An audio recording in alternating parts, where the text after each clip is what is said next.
Scherben were a German rock band from the 70s and the early 80s, and they were a German language band, so the songs they did were all in German.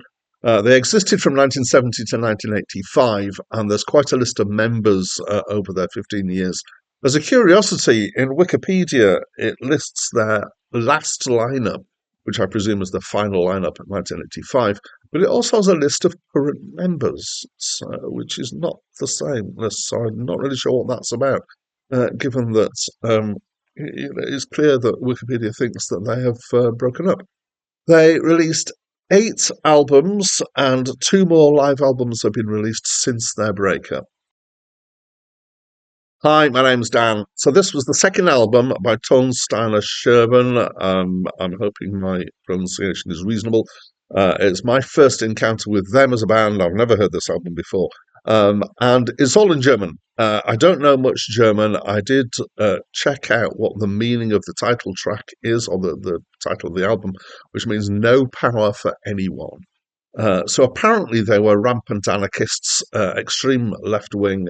This caused them all sorts of problems in actually getting their career going, which is why they eventually gave up. So let's try and describe this album.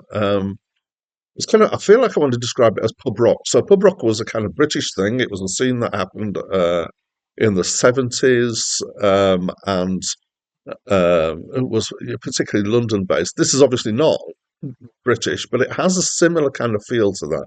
It's earlier than punk, but it has a kind of feel of that. And there are people who describe this as being proto-punk.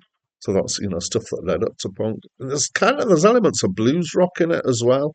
Again, this is early 70s, so that's not an unusual thing at this point. So some of the tracks have kind of got a blues feel to them. It sounds quite like a band that are jamming, and with some blues elements, with some kind of rock. Some of it is kind of wandering their way through it. Again, that's, excuse me, not unusual for the early 70s.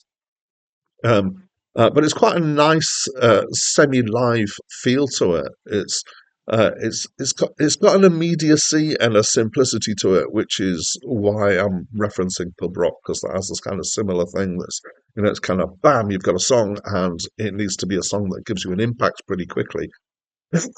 So it's unsophisticated musically. It's the singing is kind of shouting, sometimes together. It reminded me, interestingly enough, of Ian Dury. The backing is nowhere near as slick as Ian Dury stuff, which I really enjoyed in the past. So, proto-punk, yeah, I can kind of get it. We're in the stuff that's leading towards that immediacy and that energy.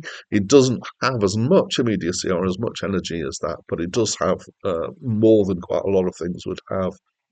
I found it quite effective. It's got a presence and an energy to it. You could imagine them on a small stage at a festival, just giving everything that they've got to that moment. The songs are in German, as I said, so I don't really understand them. I'm guessing from the stuff that I read, it's probably quite political. So my enjoyment really is based on the music and I guess the voice as well and the delivery, without actually understanding what's being sung. I quite enjoyed it. I thought it was refreshingly straightforward. So that's what I think of this album.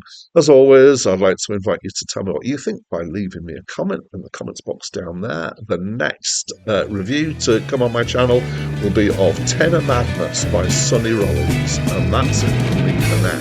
8 Stunden Arbeit sind vorbei. Es sieht